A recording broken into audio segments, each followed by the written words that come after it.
Blessed greetings, Alafia, and welcome to Second Sundays with Iya Funlayo.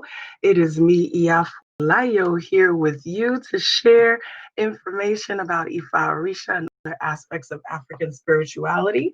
I'm so excited as always, and I welcome those of you who are already here. I see we've got Laura, Mona, Sherry, Sharice, Patrice, Tasha, Diane, Johanny. Welcome to you all, and welcome to each and every one who is coming in. To all of those who will watch in the replay, we bless you and we thank you for checking it out. If for those of you who may be new or not familiar with me, I'm Iya Funlayo E. Wood, PhD. I am a Harvard-trained scholar of Africana religions, as well as a priestess of Ifa, Obatala, and Oshun. And nothing brings me greater joy than sharing my knowledge about Orisha tradition and other aspects of African spirituality with my community.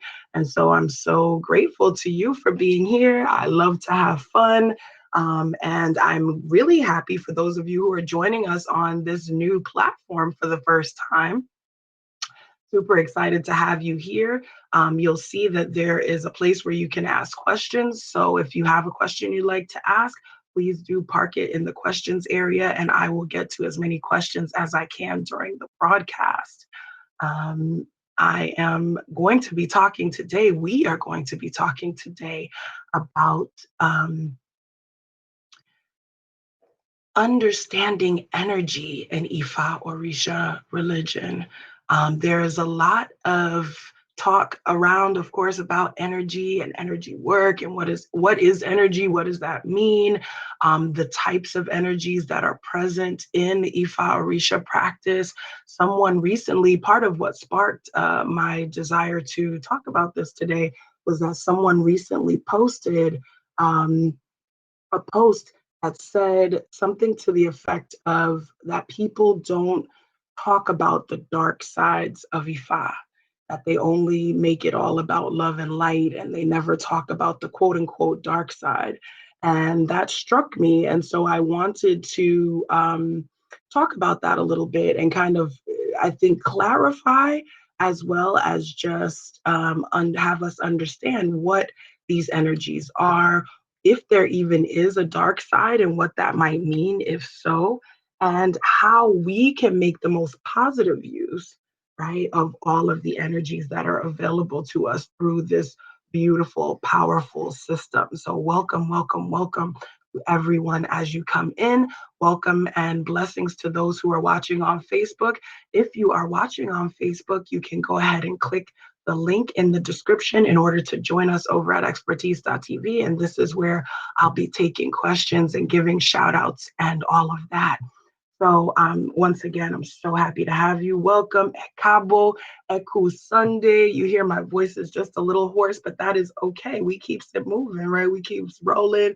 We keep working with it because the Orisha Olodumare ancestors, they strengthen us to do what we got to do no matter what. Ashe, ashe, ashe.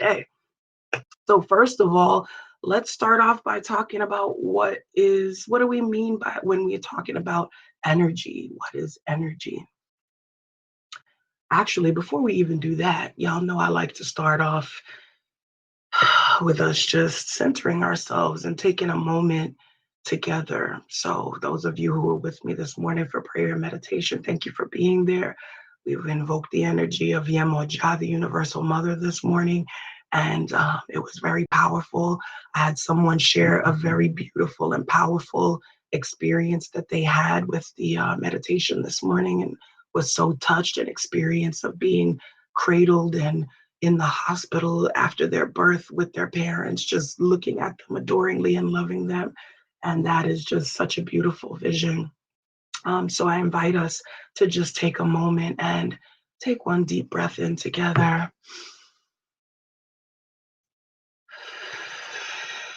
And let that out slowly through our mouths. And let's take another deep breath in.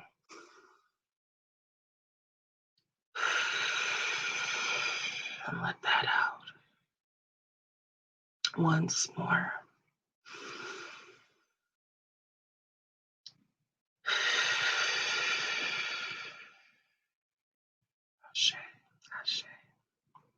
We do it 3 times because 3 is Eshu's number, and we pray for Eshu Adaranika and Losuru to open up the gateways of heaven, to open up the crossroads, and to allow everything that I speak right now to be in divine timing as it hits your ears, as well as to bless you and to help to strengthen you in your practice. We have Laura, she says, thank you for keeping the tradition alive and taking time to educate us. I did see a video about a guy who said Eshu was the gatekeeper to hell and that he was a powerful sorcerer who Jesus saved, and says the tradition is devil worship on YouTube. Wow. Being a Christian myself, I find this disturbing, but I find it very hard to really believe. Thank you for addressing this controversy. Ooh, so Laura got us going right into the heart of the conversation immediately. Wow. Wow, wow, wow, wow, wow. Ooh, okay, well, let's just go right into it. So, what do we mean? Let's start with when we talk about energy, what do we mean by energy? Energy is everything, right? Energy is everything. We are all made up of energy. We're made up of particles, although we might seem solid, right? This might look solid.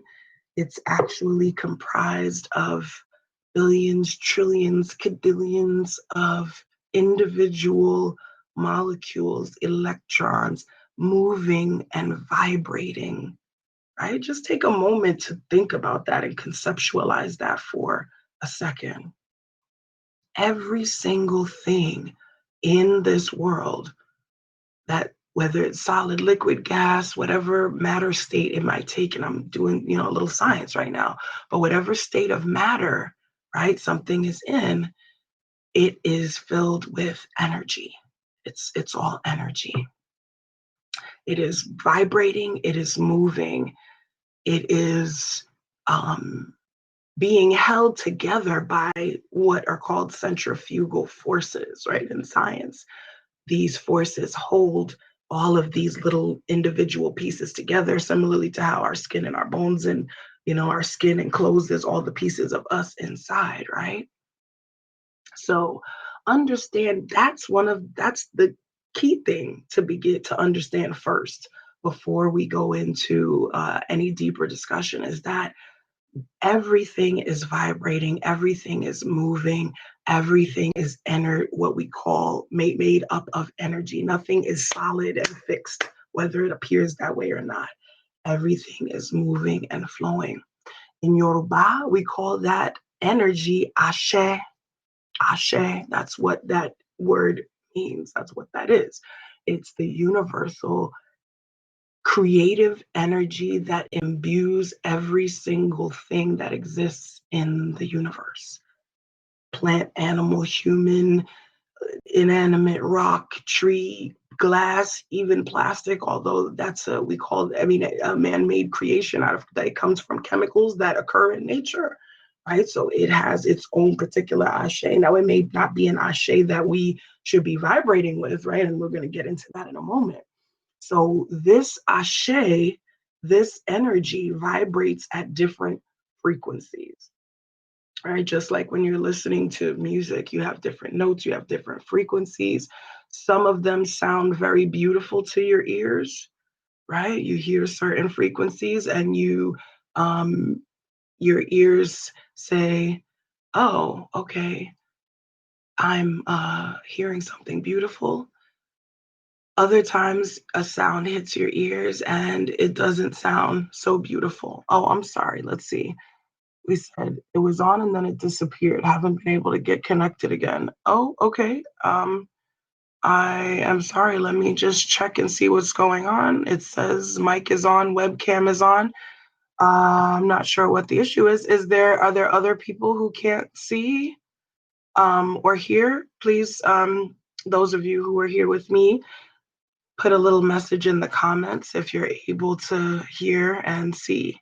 Ah, beautiful. Okay, wonderful. Just checking in, making sure. Those of you who are having a little technical difficulty, I'm sorry. I'm seeing some saying, okay, I can see and hear. Okay. Thank you for checking in, April, Tashia, Shay. Thank you so much. Beautiful. All right, wonderful.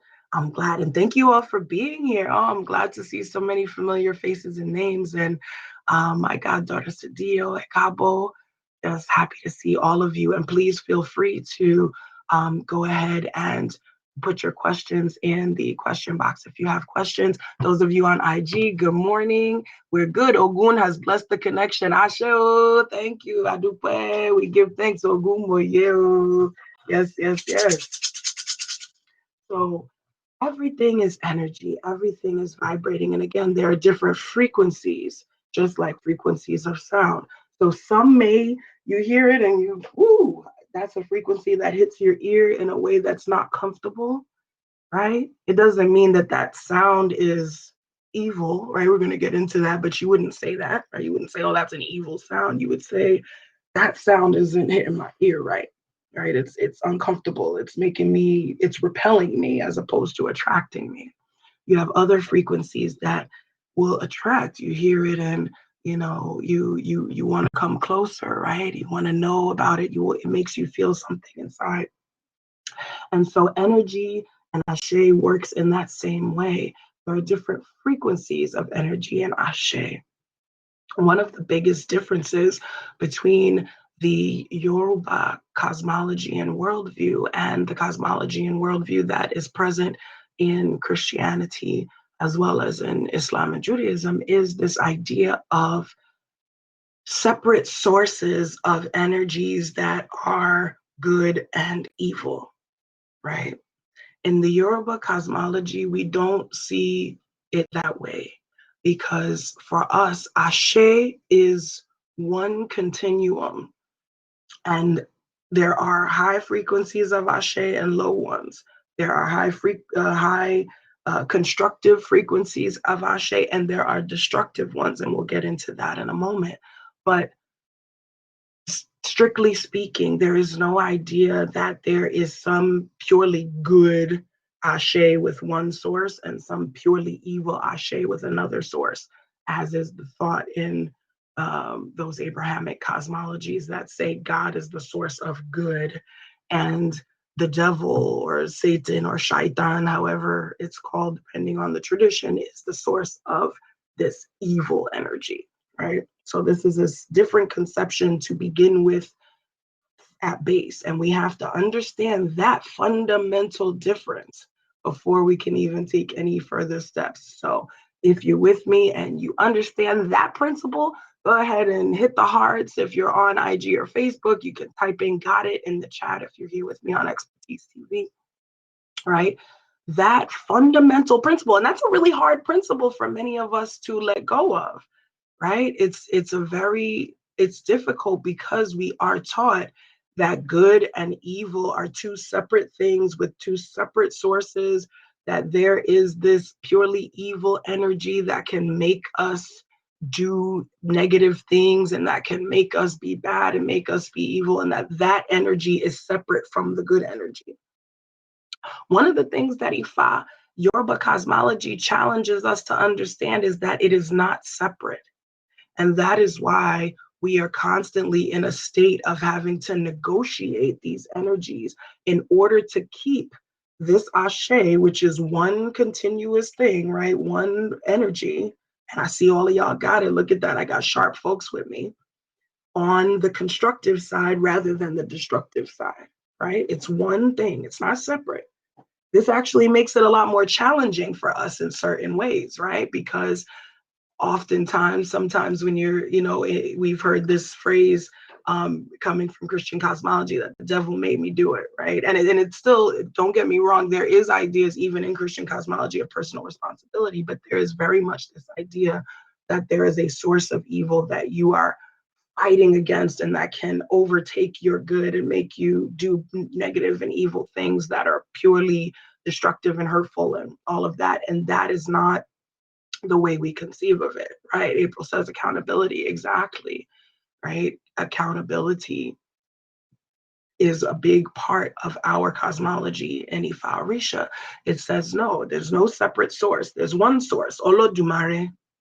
Olodumare is the owner of all Ashe, the source and creator of all Ashe. all frequencies of Ashe come through Olodumare, because all frequencies of Ashe are necessary for creation, even the ones that may be uncomfortable or destructive. Say that again. All of the frequencies of Ashe that we have, even those that may be uncomfortable or destructive, are necessary for creation. In order for our lives to be sustained, we eat. Even if you are a vegan, you are killing something when you eat. You are destroying something when you eat. And that destruction is being transformed into construction for you, right? But that Ashe frequencies are constantly being negotiated because they are together, right? Within us. Oh, I have my brother, Baba Javi, that says, Okana, there is positive Ire and there is negative Osobo, Obitele, Ofotele, right? We have both. Ibitire, it is Ibi Atire, loss and gain, that make the world, right? So the idea is that these energies are together. They are not separate. They don't have separate sources. They don't have separate vibrations even, right? It's one, both good and negative, both, positive and negative, constructive and destructive can be affected by the same actions, right? The same action that could be constructive or positive in one aspect or at one time could be considered destructive at another moment. And so energies, right? Continuing to understand this idea. That's the first thing. And so what happened was that when, and I'm speaking about what Laura mentioned in the beginning about this idea of Eshu as quote unquote the devil, right? The reason why this came even into any kind of being is because when Christian missionaries came into Yoruba land, came into other parts of the continent, they had sought to make their Bible, their cosmology, intelligible to those who they were invading and trying to force their cosmology on, right? And so in examining these indigenous systems, they came to use the names of indigenous deities to represent some of the energies and information that's in the Bible, including this idea of the devil, which erroneously, wrongly gets translated as Eshu. And so even until today, if you look at Yoruba translations of the Bible, devil, Satan, is translated still as Eshu. And this is why there are actually some youth in Nigeria, which is such a beautiful thing, who have created a campaign called Eshu is Not Satan. And they actually have t-shirts, and they are working actively to get this translation changed, because in dictionaries, understand how crucial and critical language is and was to this whole process.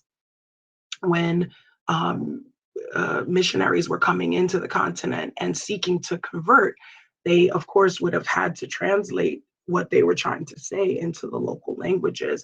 And so in doing so, though, understand that translation is never neutral, right? The words that we choose, it's never direct and it's never neutral, especially when we're talking about abstract concepts that are harder to translate than those more concrete concepts, right?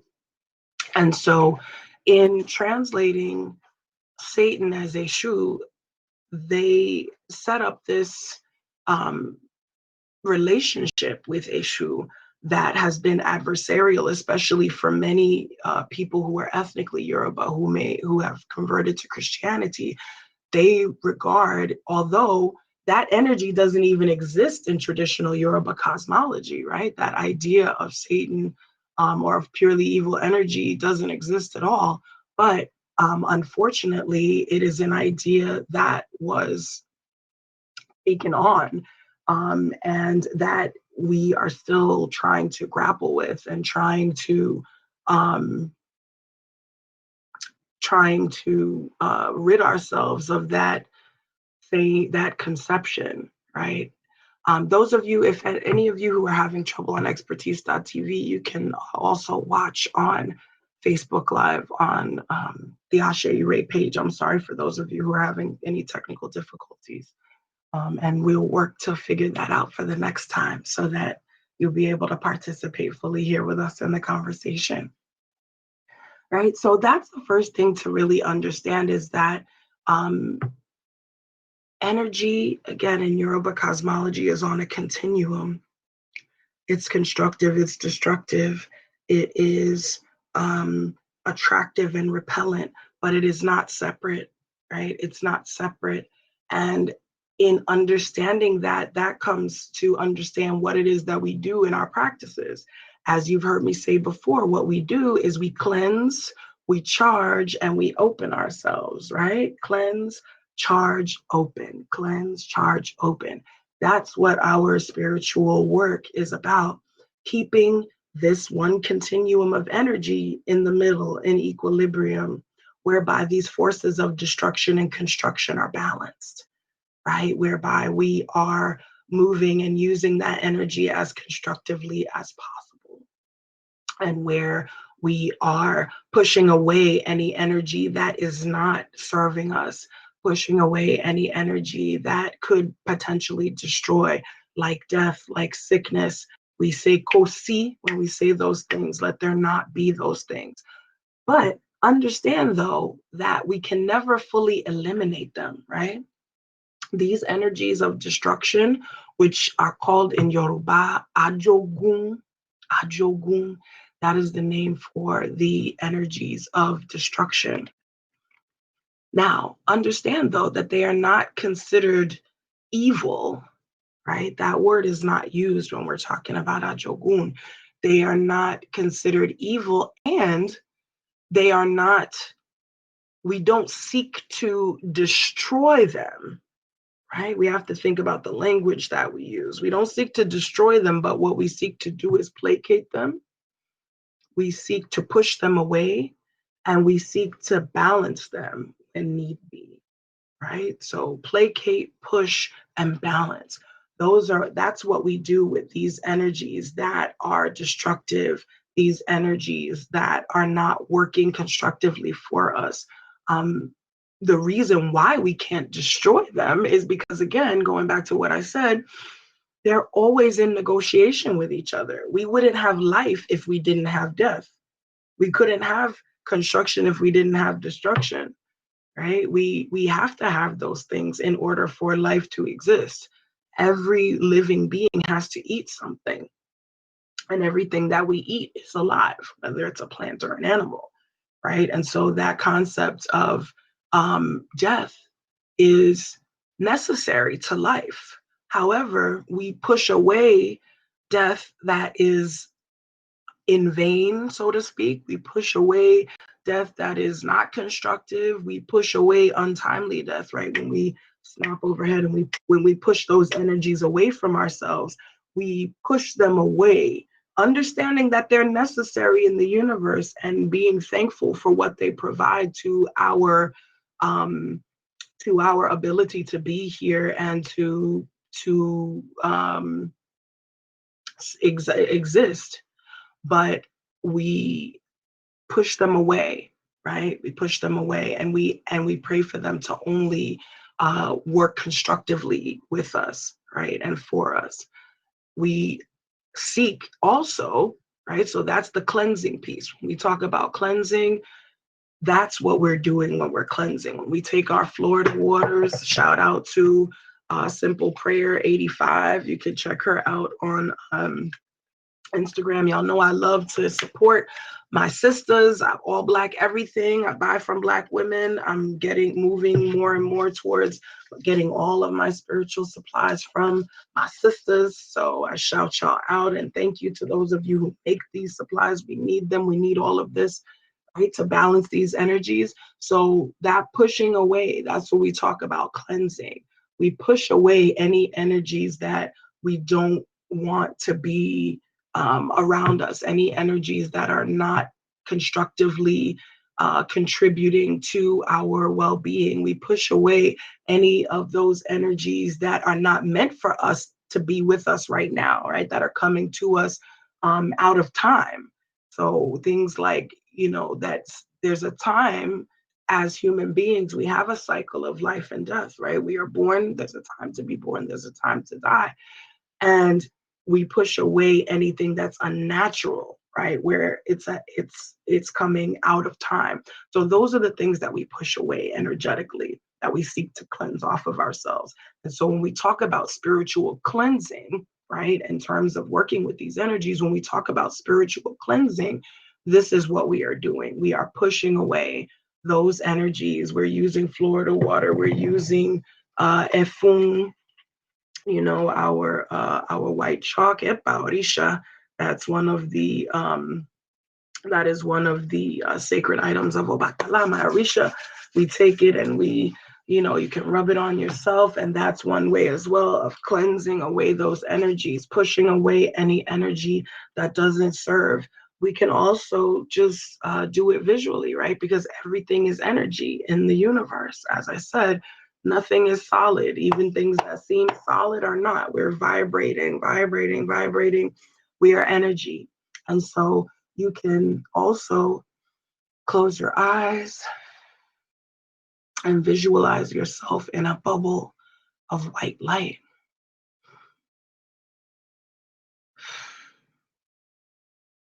And breathe in through your nose and out through your mouth. And with each breath out through your mouth, see yourself pushing away any of that energy that no longer serves. Right? Anything that's stale, that's stagnant, that's keeping you in a place that you don't want or need to be in, that's not working for you. Push that away. Oh, Isa, ahora te amo también, gracias. Right? Push, that's what we mean when we say cleansing. So if you've been curious about what that means, when people say spiritual cleansing, like what does that mean? That means that we are pushing away any energy that doesn't serve us at this time, in this space, at this moment. We're pushing it away. Where you can also just do this kinesthetically and kinetically. Take your hands and that whole look. Listen, I love Black people. Let me tell you why I love us, because we keep all of the frequencies of our ancestors, even when we don't realize it. Like that dust your shoulders off. That is energy. That's energetic cleaning right there. If you're feeling like go on, brush your shoulders off, right? That's energetic cleaning right there, baby. It ain't gotta be complex. I like to keep it easy, simple, right? You are cleansing yourself.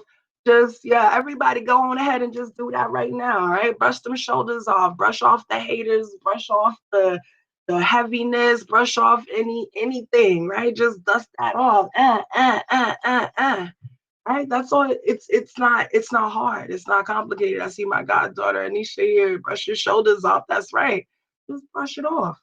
Right? That's energetic too, because why? You're affecting your energy field when you do that. Right? If you just did that, I know you're feeling some energy. Right? And so you are pushing away those things that don't serve. Ashe, ashe, ashe. And so understand, again, we're talking about this continuum of energy, right? Continuum, and within ourselves as well. And so here's what I want to say about this question of, I was asked this question and about whether Ifa has a dark side, and somebody who said that, people don't talk about the dark side. Here's the thing. Ifa itself does not have a dark side any more than a knife has a dark side because it can kill somebody, any more than water has a dark side because it could drown somebody, any more than fire has a dark side because it could burn somebody, any more than food has a dark side because it could choke somebody, right? If we say that anything that has the potential to hurt someone has a dark side or is dark or is evil, then everything in the world is evil and dark. Because look, the bookshelf could fall, God forbid, and hurt and kill somebody. Does that mean a bookshelf has a dark side? No. What it means is that energy is on a continuum, right? And that any energy can now be coaxed into revealing its constructive or destructive powers at any time, right? Energy is on a continuum. And so, what does that mean? That means that, yes, if a person who is seeking to destroy or seeking to move in darkness seeks to use any energies of Ifa for that purpose, it is possible for them to use it for that purpose. Does that mean that Ifa itself has a dark side or is negative? No. Again, if I, God forbid, I would never do this, but if I wanted to drown someone, I could with water. That doesn't mean that water is evil or has a dark side. It means that I chose to use that water towards a destructive end. If I take a knife and stab someone, God forbid, again, I would not do that unless need be, because you know Ogumoye, right?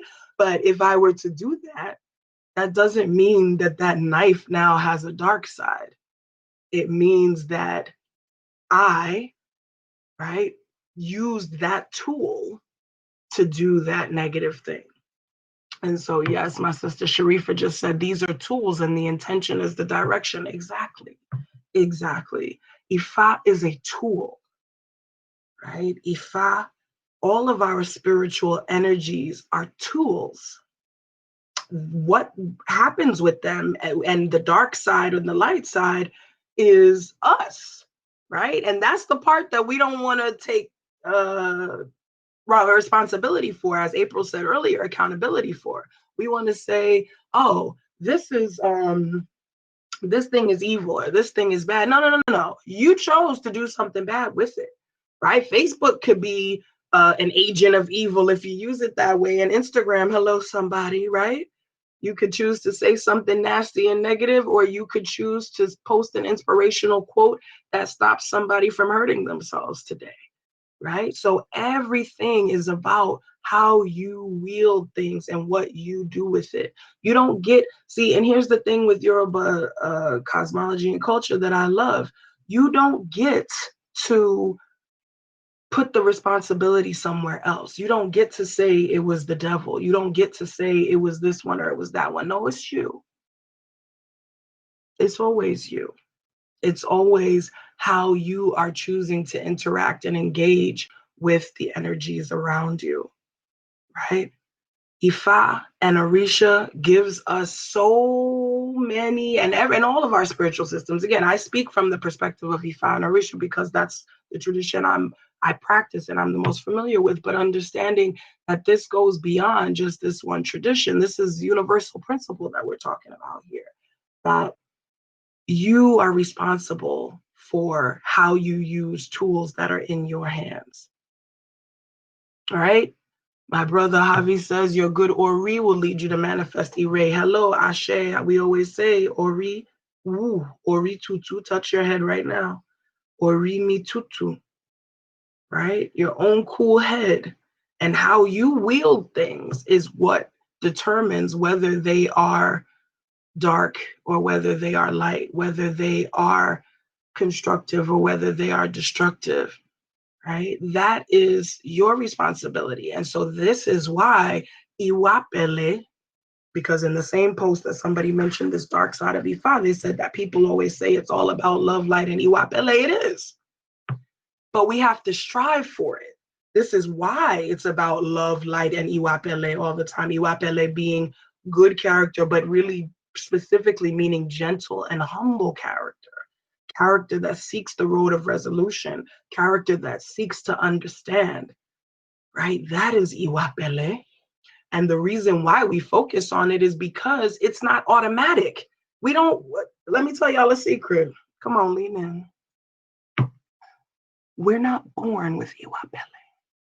It's cultivated every day through every action. It's cultivated through our parents showing us the way. It's cultivated through us, the decisions that we make. every day, and the way that we choose to engage with energies every day, the ways that we choose to push away those energies that aren't serving and to bring in those energies that do and that are, right? Oshumbemileke says, Ashe, your intention and your actions are your responsibility. Ashe, yes, that's right. It makes perfect sense. I knew it. Yohani said, oh, well, I'm glad. I'm glad this makes sense. And this is why I love this, because it does make sense. It's logical. It's logical, right? To me, it's not logical to put the onus of my behavior on something outside of myself. That's not logical to me. It's not logical to say that, to believe that I don't have control over how I walk and interact in the world because of some force out there. And many of us do that. We give our power away because we don't want the responsibility. We think every time something goes wrong, we think somebody done threw something at us or put something on us or did something to us. No, baby, it's you. You did something to you. What you put on yourself was procrastination. What you put on yourself was not doing what you knew you needed to do. What you put on yourself was spending money that on one thing that you knew needed to be spent for another. That's the bad juju that was put on you. It was put on you by you. Right? And this is not to say that there are no, don't get me wrong now. This is not to say that there are not malevolent people, right, with malevolent intentions who may use particular things or do things like throwing energies or do things like that. People do that. But honestly, they don't do it as much as we think, right? As much as people say and like to believe they do.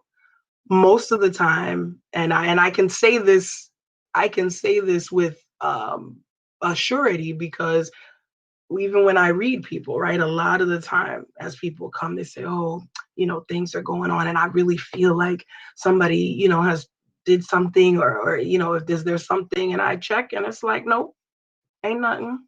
So what is it that's going on, and what is it that you were supposed to do, and what is it that you're trying to do? And then they tell me, and they start to talk about it and realize, oh yeah, I really, I didn't make that move I was supposed to make. I didn't do that thing that I was told by spirit to do. Right? I got this reading and I was told to do that ritual and I actually didn't do it, or I didn't make that change. Right? Michael was on to some. If you want to make the world a better place, take a look at yourself and make a change. Na na na na na na na na na. Take a look at yourself. Right? So energy, balancing it, the cleansing piece of pushing away, the charging piece of bringing in, right? The energies that are constructive to us, the energies that help us to maintain our iwapele, that help us to maintain our light, that help us to thrive and be the best that we can be, right? That's what we mean when we say charge. And so that's where we work with our Orisha, our Abosun, our Loa, our various divinities, and we can work with them for cleansing purposes as well. So we work with them on both sides, right? We put them on both. We work with them on both sides. We can work with them to cleanse ourselves. So there is, for example, a tradition in Lukumi of cleansing off in front of the ancestors using Efun. We take a little bit of Efun in our hands, and there's a song. I'm actually sitting close to my ancestors right now. So, Awelodo Nilofun, Awelodo Nilofun, Nilefun o Nile, Awelodo Nilefun. And you take a little bit of Efun and run it down your body, and then present and give that Efun to the ancestors and ask them to take away and cleanse any negativity, any vibrations that don't need to be on you. And for my students in the Akeko circle, I'll be teaching you all that and those songs and things, some things like that. We cleanse ourselves in that way. Our brother Javi says, in the Lukumi culture, we say, don't put that letter on yourself. reflecting the positive aspects of our Odu and manifestation of words and what we accept. Ashe. A lot of us talk negativity onto ourselves, right? We accept it too easily. And that's one thing. If you don't take anything from what I'm saying right now, other than this, it's that because these energetic vibrations are constantly moving and shifting, a lot more is in your control than you realize, right? You have a lot of power. If you were with us for the Black Spirit Solstice Summit last year, you know our mantra for this year was I am powerful, and understanding that you have power, that you have energy, that you have a shade, that you are able to connect with these universal energies, that you are able to cleanse yourself, that when you feel funky and you're not feeling right, you don't have to just sit there in that. But that's the problem, right? Sometimes we get very comfortable wallowing in negative feelings, right? And part of that is because in this culture, and again, this is partially fueled by Protestant ethos. Even if we don't practice Protestantism, there is this idea that, you know, the earth is just here for us to struggle and be, and then the real life and reward and all of this is when we get to heaven. No, no, no, no, no. We say that this is the marketplace. We're here to shop. We are here to gain experience. We are here to have Ireo, the blessing of wealth, Ireo Mo, the blessing of children, and Ireaiku, the blessing of long life, so that we can gather everything we are supposed to gather here in the marketplace. That is earth. Right? So enjoy it. You're supposed to enjoy your marketplace experience, right? You don't go to the market to not have a good time. You go to the market, especially some of us sisters, you know, we go, we look at the stuff on the tables, we pick it up, we look at it. It makes us happy, even if we don't actually buy it. We window shop, right? We're like, oh, that's nice. This is great. Right? You try different things on, you touch, you taste, you get something to eat, you get something to drink. You might pass by a booth and take a picture. You might, you know, do a whole lot of things. That's what this life is for. Not suffering until we get some reward later, but gaining experience that our spirit and our soul is supposed to have while we are here, right? Ashe, ashe, ashe, ashe. So keeping our energies in balance through cleansing and charging and understanding our responsibility in that. Understanding that we have tools, like I said. So if you're not feeling well, if you're feeling off, if you're feeling out of balance, don't just sit in that. Say, you know what? I'm feeling bad. I'm feeling out of balance. I need to do something. Notice what I just said. I'm feeling out of balance. I need to do something, right? I have tools that I can use. I know what to do because my ancestors and my Orisha and my community, they've helped me and they've showed me and they've taught me things. So I'm going to implement those things, right? But it's a choice. It really is. And the more we embrace that, it can feel scary to embrace that at first, again, because so many of us are so very used to giving our power away to everybody else, to the devil, to the one that threw a thing on you, to mama, to daddy, to this one, to that one. Stop that. Stop that. Stop that. Stop that. We're going to stop that today. We're not going to give our power away to anybody else anymore. We're going to say right now together, I am powerful. We're going to remind ourselves, I am powerful. Go ahead and type that in. I want you to say it out loud, although I can't hear you, but I'm going to know if you said it or not. And type it on into the chat because I want you to affirm this and understand this, right? I want you to really feel this. I want you to understand your own power. Yes, Sadio, I am powerful in caps with the exclamation point. That's the energy I'm talking about. Yes. Yes, honey. Yes, Patrice. Yes, Johanny. Yes, yes, yes. Phyllis. Yes. Okay, powerful. I am powerful. I am powerful. It's your power. Avi, yes. Sharon, yes. Yes. Sharifa, yes. Right? Powerful, powerful, powerful. You are the embodiment of this divine universal energy of this Ashe. You have access to this Ashe through the breath of life that was breathed into you by Olodumare. You have access to transform everything. You have magic. You have just all kinds of goodness and wonderfulness going on within you. Yahweh Eshu, hello, good morning. Yes, right? You have that power. You have all of that in you that has been imbued, and you have the power to cleanse yourself, to charge yourself, to open yourself to the best and the brightest and the highest vibrations of energy in this universe. They all flow through you. Yes, Ariel, Oshuni, and Jodeci. Jody X. I said, I need to know your name. Yes, I do need to know your name. What's your name, sweetheart? Miss Rush. All of you, Jennifer, Tawana. Yes, yes. Jennifer says, loving this. I can never grasp the concept of free will, but now power when I used to go to church. Yeah, free will, we are powerful. We are powerful. And let me, I'm gonna just be a little nerdy for a moment because I have to, right? And talk about philosophy of religion. And this is something, oh, Jody, yes, Jody, darling.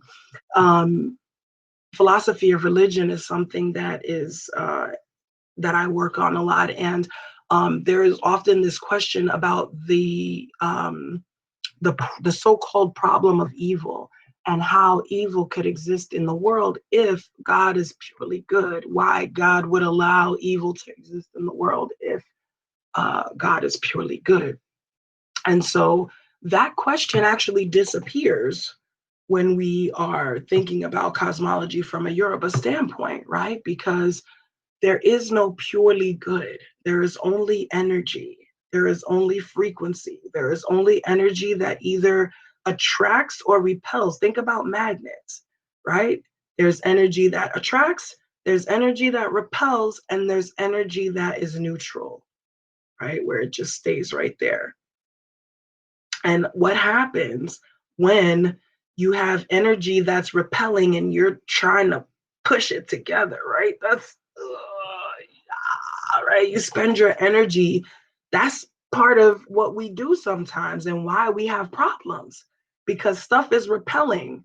Like, think about that relationship, right? That you had, that I had, that we've all had, possibly, that where there was things repelling, right? There was some energy there that was pushing it apart, that was telling you it wasn't right, and you was doing everything in your power to push it back together, right? Like two magnets with the same pole that are repelling each other and you're trying to push them together, right? And so a part of our responsibility here, right, is to understand the frequency of energies, how to balance those energies, how to work with those energies, how to keep ourselves first, right? Keeping ourselves first on that more constructive side of the Ashe and of the energy. That is the first goal. April, yes, I'm powerful. Isaura, yes, Ashe, right? So powerful, Yahweh Eshu. So powerful. We have the power, right? But a part of our power has to be used in discerning when energies are attracting, when they're repelling, when we need to cleanse, when we need to charge, and when we need to open ourselves, right? That last step, just open ourselves to receive the blessings, open ourselves to receive everything that we have cleansed ourselves for and charged ourselves for, right? So somebody asked, what is the difference between Ifa and Orisa? And I'm going to say that you have to go back and watch my video, Ifa-Orisa 101. It's actually on YouTube now. Ase Ire is on YouTube. So replays of some of my live lectures like this are on YouTube. So, and that one was 2 hours long. I give a whole breakdown. So please, if you have not seen that, you can check it out on YouTube. Ase Ire's channel on YouTube, and it's called Ifa-Orisa 101 with Iya Funlayo. And I break all of that down. right? So today, again, just understand your power. Understand that there is no dark side of Ifa. There is no evil side of Ifa. There is no, again, any more than there's an evil or a dark side of water or a knife or fire. There is only energy. There is only um, frequency. There is only attraction and repellent. There is only construction and destruction. And something else that's important to understand about Ifa-Orisa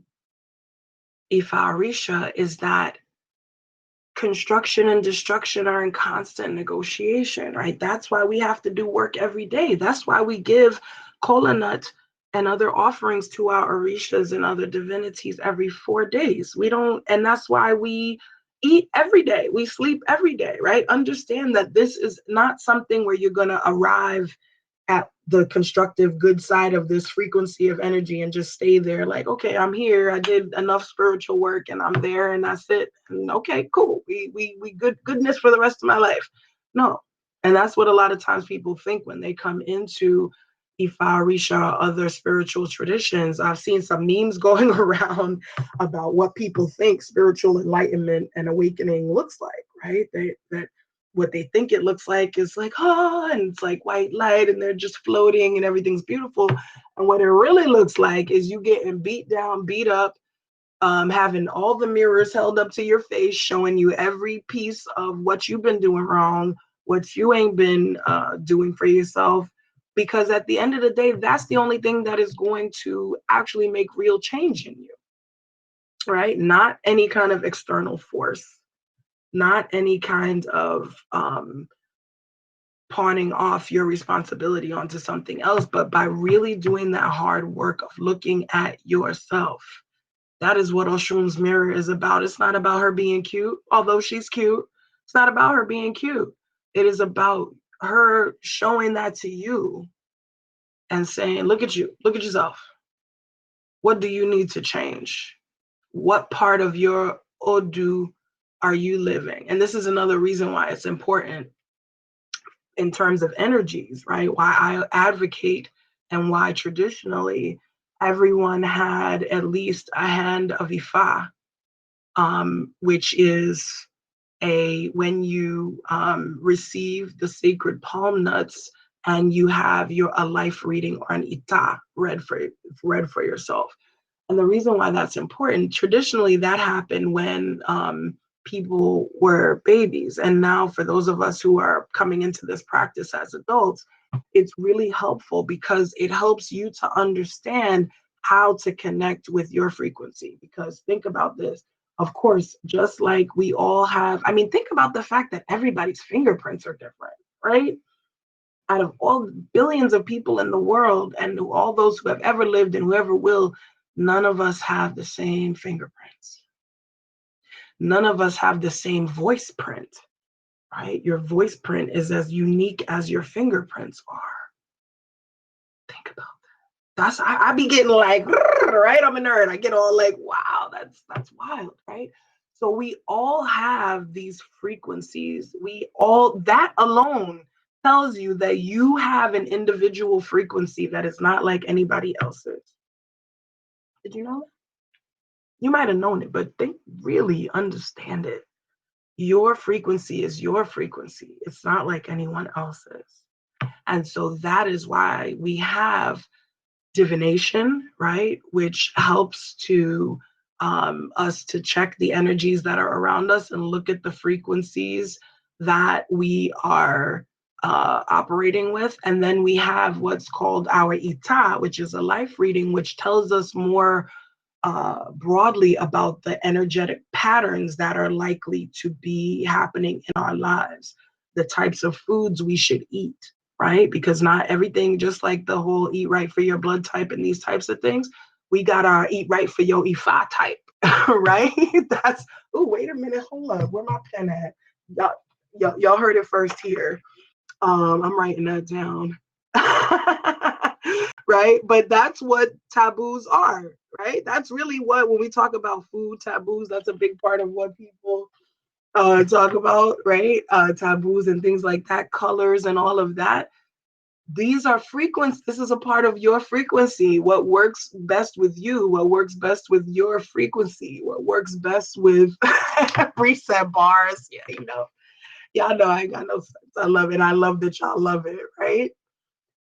That's what this is about. When we talk about our taboos, when we talk about these things, it's about maintaining our energetic frequency in a way that is beneficial to us, right? So what my food taboo is not going to be the same as Sharon's. It's not going to be the same as Ife's or April's, right? Oh, I'm glad mine ain't like April's, baby. I'm sorry, because she got a lot. But see, that's her frequency. Something about the things that were taken away from her had to do with her energetic frequency and ushering Ire into her life, right?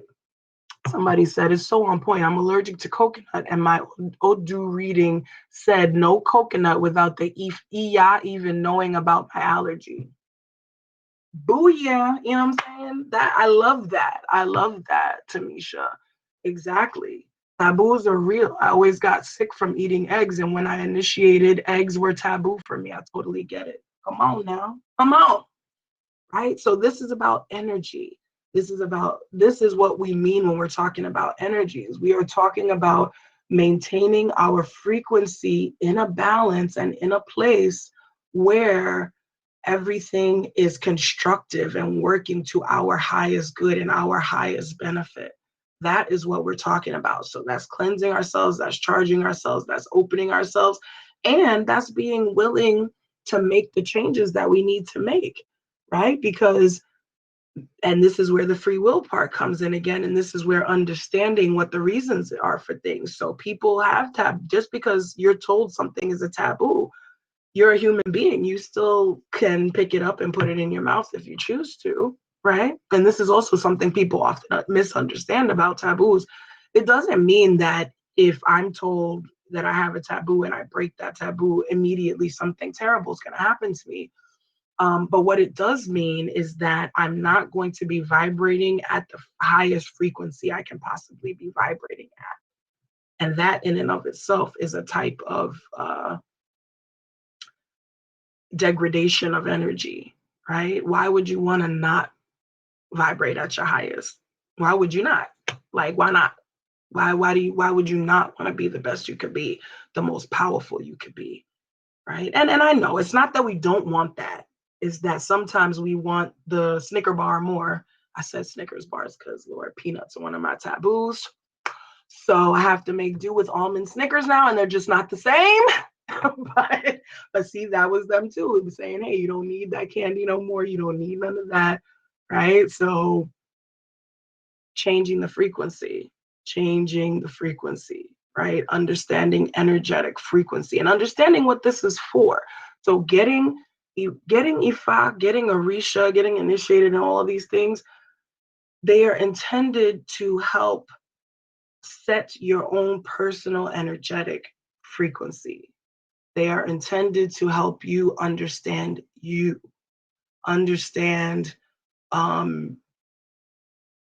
how to vibrate, understand how to cleanse, what things are going to be the best to use. Because just like we get food taboos, we're often told foods that are powerful foods for us, right? Or good colors for us.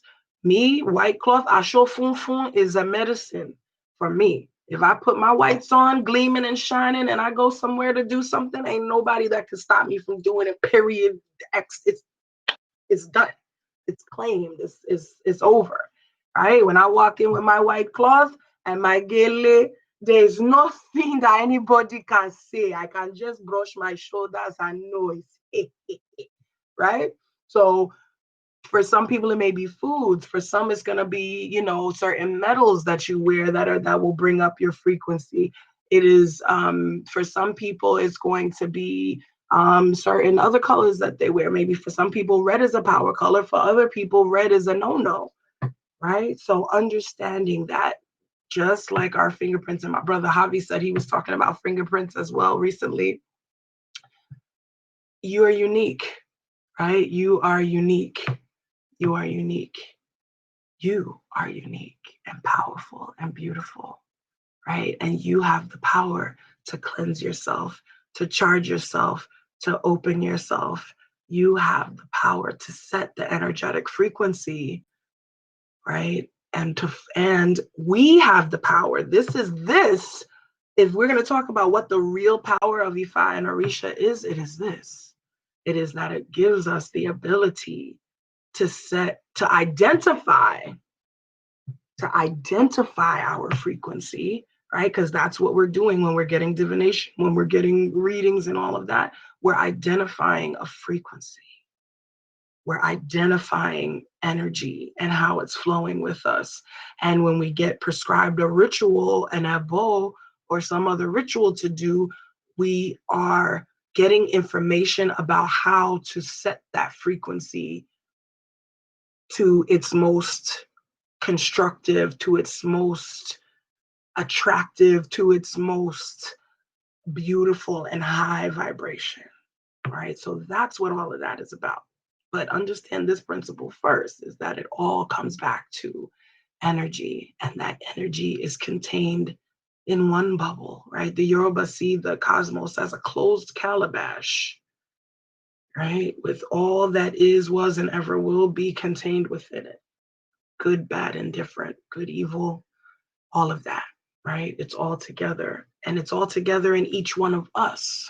So we have to understand that as well, and do everything that we can do to cultivate our own iwapele, our own energy, our own understandings of the high frequencies that exist within us. Ashe, ashe, ashe.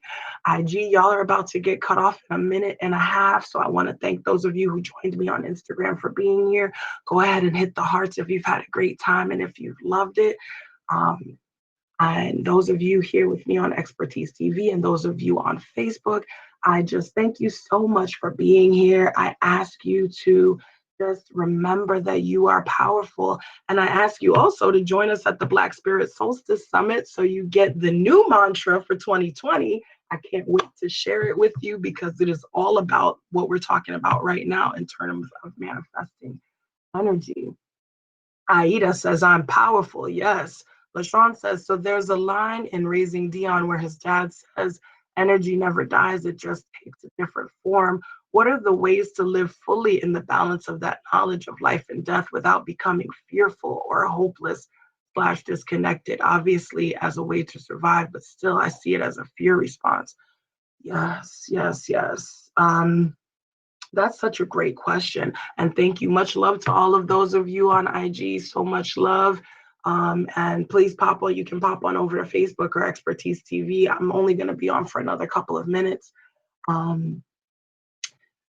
First, yes. And again, this is one of the things that I love about Ifa and Orisa is that it coincides with science, right? There's often this talk about a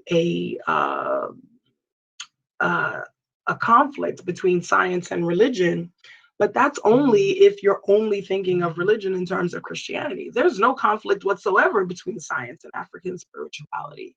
What other people call magic, we call alchemy. We know that we are balancing energies. We know that we are changing the form of energy. So yes, that idea of energy never dying, that's actually the law of entropy.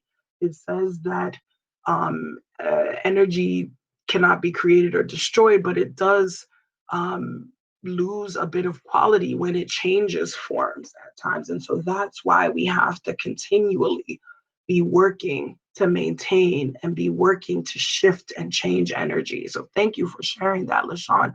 And in terms of how to live fully, it's one of the things that our indigenous culture and religion is intended to do is really to help us negotiate what is called this, or what Rudolf von Otto calls this creature consciousness, or this idea of ourselves as things, right? As beings that are here and that will one day be gone from this physical form. That is scary, right? And it's natural to feel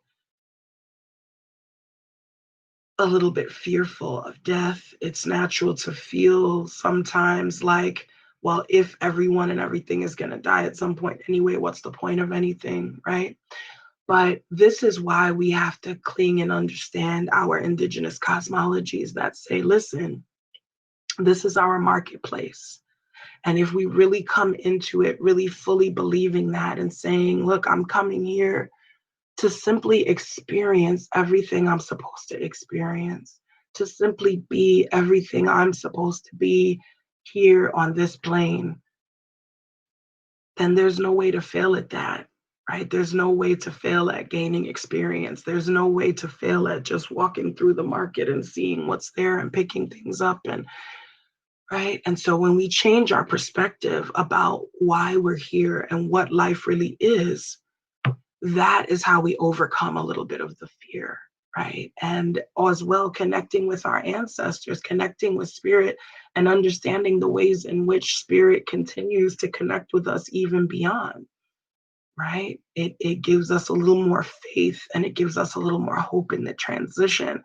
I would say also, one of the ways to live fully, really, and have that balance and knowledge is through the practice of Ifa and Orisha, or the practice of spirituality more broadly, to really understand those things that are greater than ourselves and to um, understand our own frequencies and understand how to live in balance and what things we can do that will alleviate those feelings of hopelessness and disconnection for us. And understanding as well that some people, based on their frequency and do, are more prone to having those feelings of hopelessness, of disconnection, and these things like that.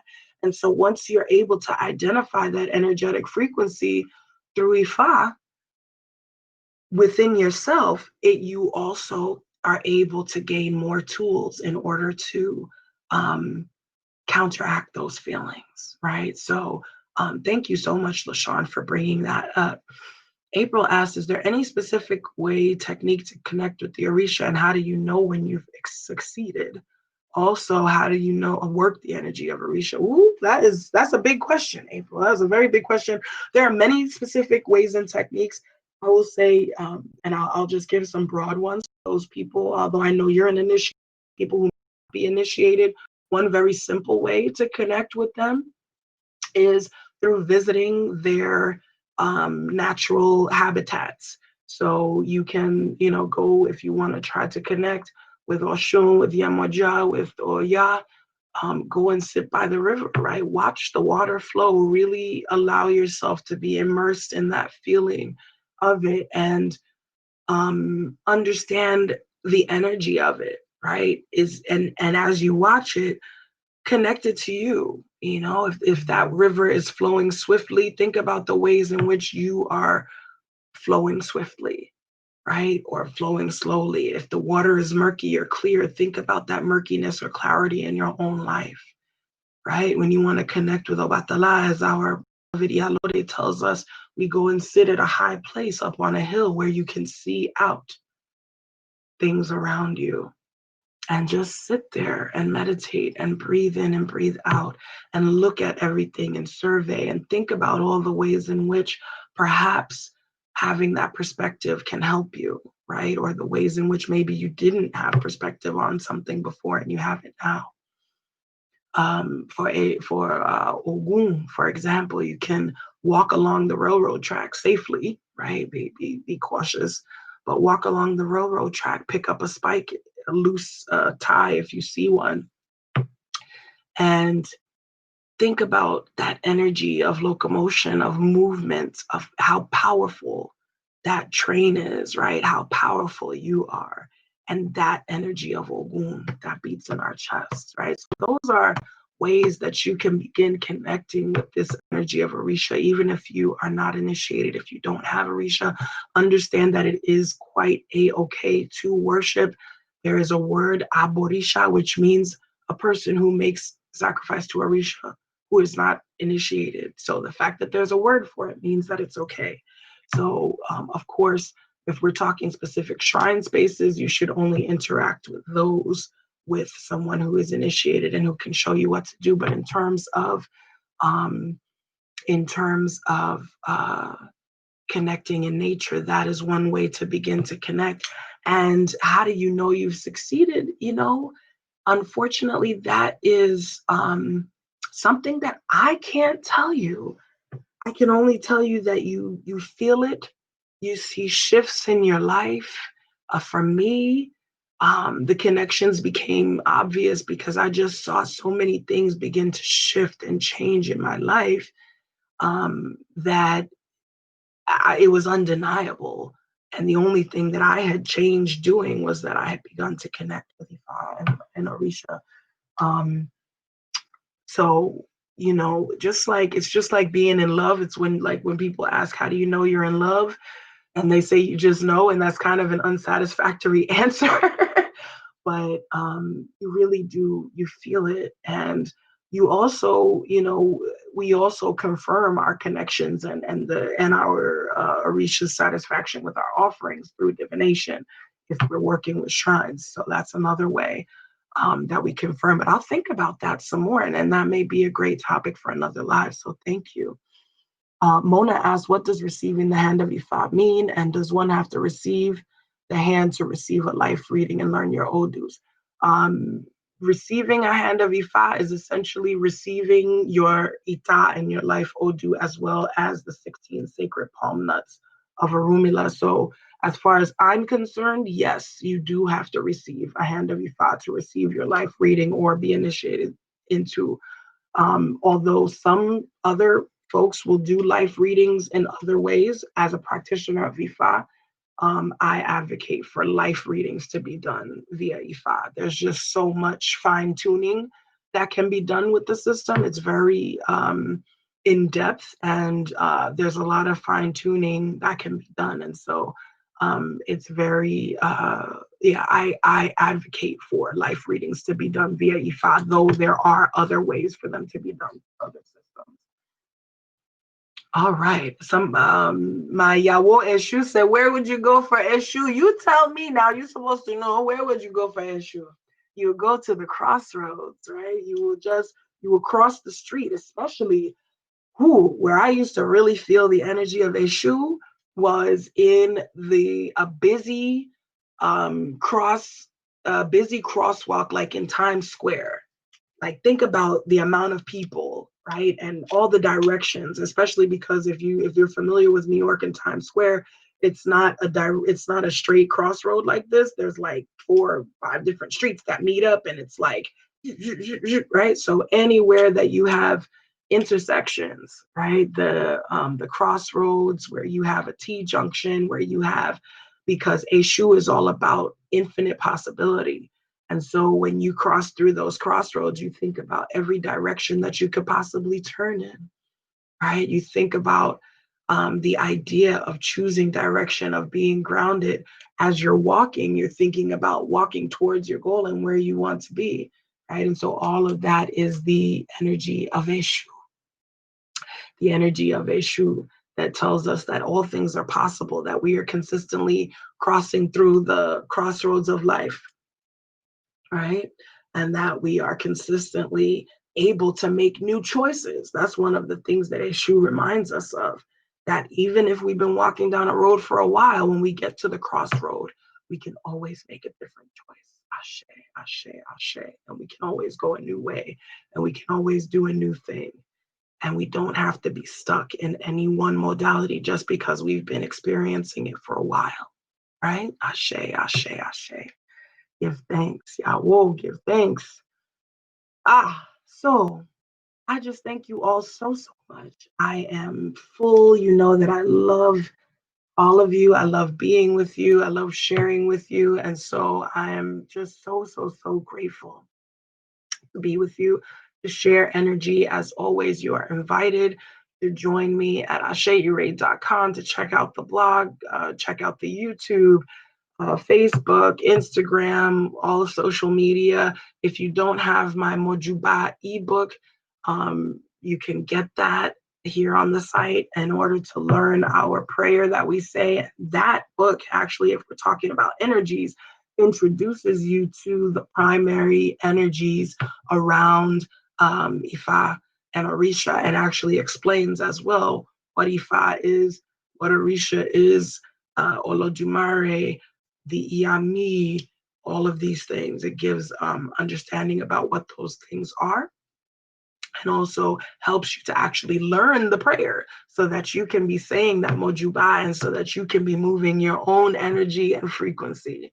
And so I invite you into all of that. Again, I invite you to join us at the Black Spirit Solstice Summit. You do not want to miss 8 hours of workshops. Of course, if you can't sit there the whole 8 hours, that is okay. They'll be recorded. You'll be able to watch it later, but you don't want to miss. If you enjoyed this, you will immensely enjoy that. So please check it out on aseire.com/events, or on any of Ase Ire's social media.